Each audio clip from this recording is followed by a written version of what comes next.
and welcome to The Knowing Show. I am your host, Christene Marie.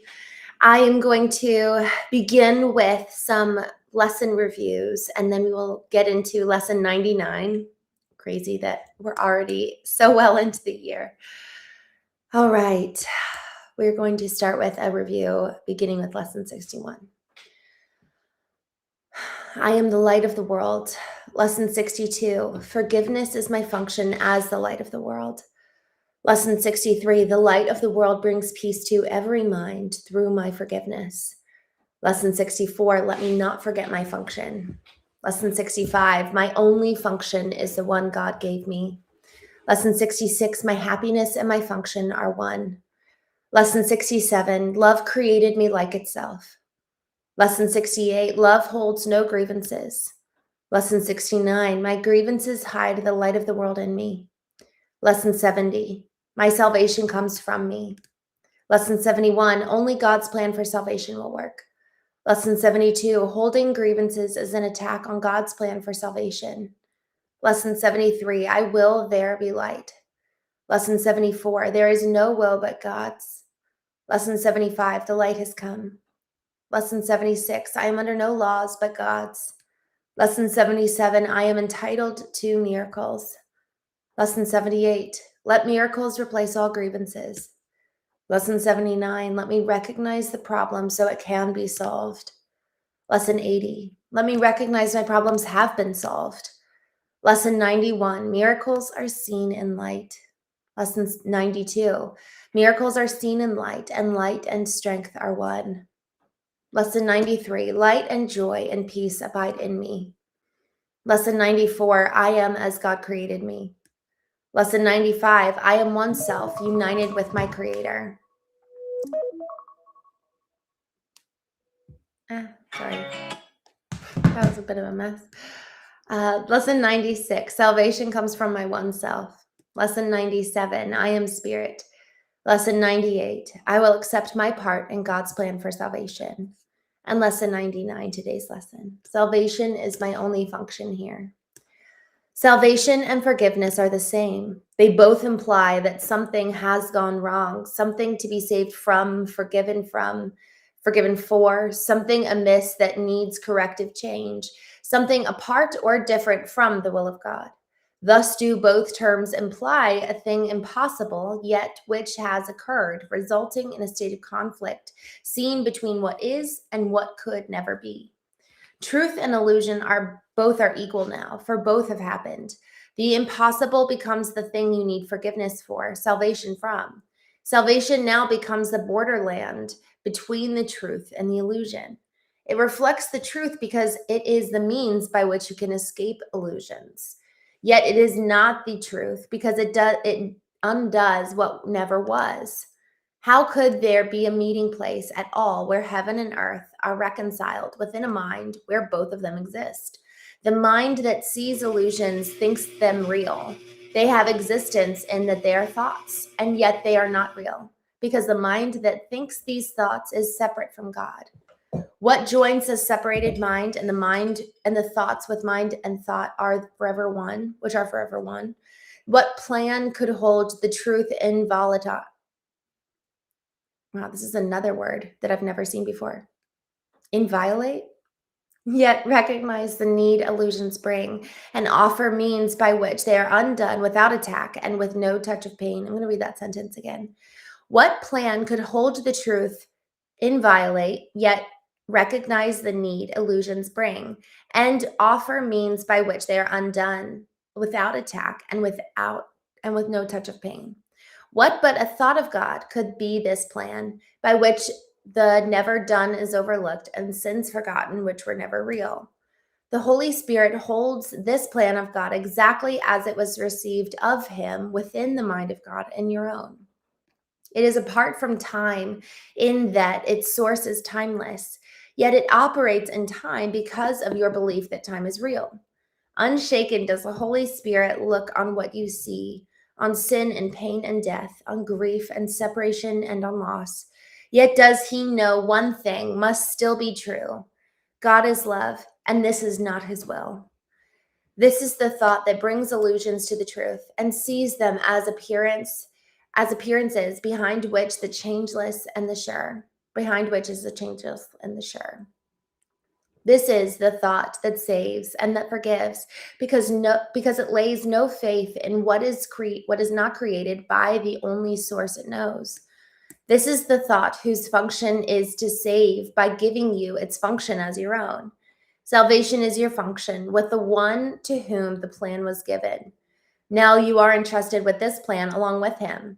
He has one answer to appearances, regardless of their form, their size, their depth, or any attribute they seem to have. Salvation is my only function here. God still is love, and this is not his will. Yet you who will yet work miracles, be sure you practice well the idea for today. Try to perceive this strength in what you say, for these are words in which your freedom lies. Your Father loves you. All the world of pain is not his will. Forgive yourself the thought he wanted this for you. Then let the thought with which he has replaced all of your mistakes enter the darkened places of your mind that thought the thoughts that were never his will. This part belongs to God, as does the rest. It does not think its solitary thoughts and make them real by hiding them from him. Let in the light, and you will look upon no obstacle to what he wills for you. Open your secrets to his kindly light and see how bright his will shines still, how bright his light still shines in you. Practice his thought today, and let his light seek out and lighten up all the darkened spots and shine through them to join them to the rest. It is God's will that your mind be one with him. It is God's will that he has but one son. It is God's will that his one son is you. Think of these things in practicing them today, and start the lessons that we learned today with the instruction in the way of truth. Salvation is my function here. Salvation and forgiveness are the same. Then turn to him who shares your function here and let him teach you what you need to learn to lay aside all fear and know yourself as love, which is no opposite in you. Forgive all thoughts which would oppose the truth of your completion, unity, and peace. You cannot lose the gifts your Father gave. You do not want to be another self. You have no function that is not of God. Forgive yourself the one you have made. Forgiveness and salvation are the same. Forgive what you have made and you are saved. There is a special message for today which has the power to remove all forms of doubt and fear forever in your mind. If you are tempted to believe them true, remember that appearances cannot withstand the truth that these mighty words contain. Salvation is my only function here. God still is love, and this is not his will. Your only function tells you you are one. Remember yourself of this between the times you give 5 minutes to be shared with him who shares God's plan with you. Remind yourself, salvation is my only function here. Thus, do you lay forgiveness on your mind and let all fear be gently laid aside, that love may find its rightful place in you and show you that you are the Son of God. Y'all, I had this picture, I guess, as I was reading. I really love the concept of the Wizard of Oz. You know, there's this man behind the curtain and everyone's afraid of him. And it's big and scary, and this big facade that he puts forward with this booming big voice. And yet it's really just a shy, short little man behind the curtain who really has no power. And I think of it this way of the light coming into the darkness. When the light of God comes in and we allow the light of God to come in, we effectively are saying, okay, I'm going to pull back the curtain and I'm going to let the light of God shine into those dark places. And the dark places are the areas where we have shame, in the areas that we have effectively illusions that are not true, that are the antithesis of forgiveness and the antithesis of salvation and the antithesis of how God views the world. And so by pulling back the curtain, we're effectively, in one sense, letting go of everything that was back there. And we're saying, all right, I'm going to allow the capital T truth, the truth of the light that God would bring, the truth of my real function, which is light and forgiveness. And I'm going to allow for that to shine in these dark places and effectively let go of all that which is not true.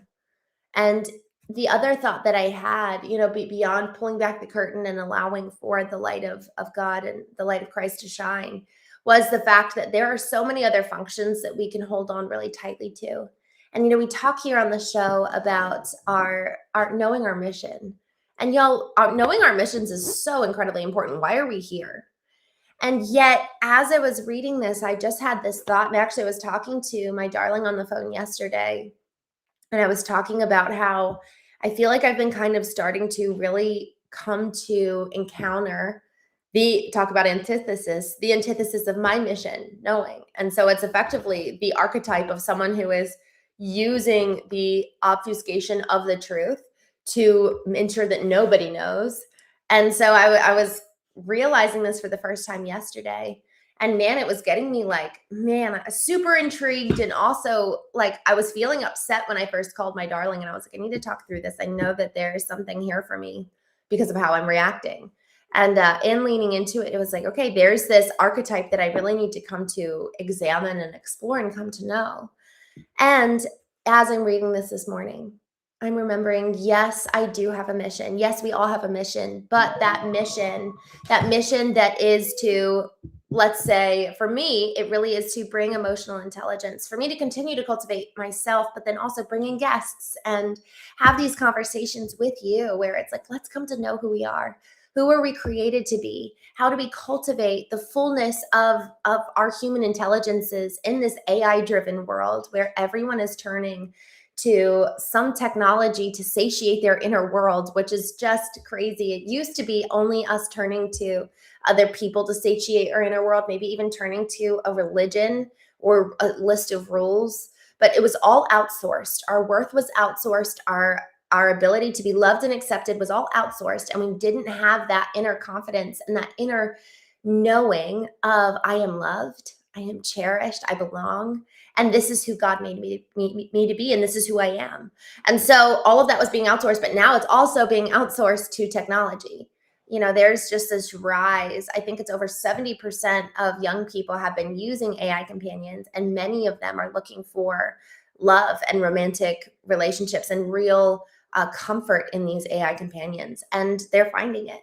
And also, people are taking their lives because they want to go and marry the AIs, and they're taking their life so that they can go be with the AI in another world. So it is getting to be extreme, and I think this is just the beginning. Hence, the need for us to know who we are. And yet, as I'm reading this, maybe you know your mission, maybe you don't. Maybe you're on the search for it. And at the end of the day, the concept of forgiveness and salvation being our only function, those being in, and it says, they're kind of simultaneous, they're working together. If I do not love my brother, if I do not forgive, then it's like that verse in Corinthians, if you have all of the faith to move mountains, if you do all these great things, if you go heal people, if you prophesy, if you are doing all these great, incredible things externally, but internally you don't have love for your brother, man, you're just a noisy gong is what it says. And so, man, y'all, this is our primary function is, do we forgive? Do we have the inner heart change that then allows for us to maybe then go and live out this external mission? But are we being internally transformed? Are we looking like Christ on the inside before then trying to do something big and glorious? Whether it has to do with maybe your mission is business, maybe your mission is, in your home. Right now my sister's mission is her children. And so regardless of where our mission is in terms of how it impacts the external world, it needs to be derived from this internal transformation. And that always comes back to the question of, am I loving? Am I forgiving my brother? And Christ even said, you shall know you're my disciples by how you love. And so are we loving? And so this is our charge today. The lesson is salvation is my only function here. And salvation and forgiveness go hand in hand. And so are we really embodying God through the way that we forgive? So I'm going to go ahead over here and jump in the chat. Bradley, good morning. I'm so glad to see you. I have an email coming your way. I still would love to have you on tonight, and I'm still kind of figuring out how to do that. So would love to see you. Guy, good morning. Strange Science, good morning, Isaiah. Super. Good morning, Hank.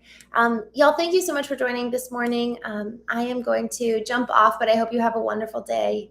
I will be back on at some point today to kind of continue the show. Bradley, I was sharing last night. I'm not sure if you were on for this, but there's just been, it's been a crazy week this week. And so I'm not sure exactly what time we'll be going live, but we might be going live a little bit earlier. So if you're available, I'll shoot you a note and then would love to have you on and we can talk all about business. So, all right, y'all, have a wonderful day. I will see you tonight or tomorrow morning at 9 a.m. where we continue with lesson 100 from A Course in Miracles.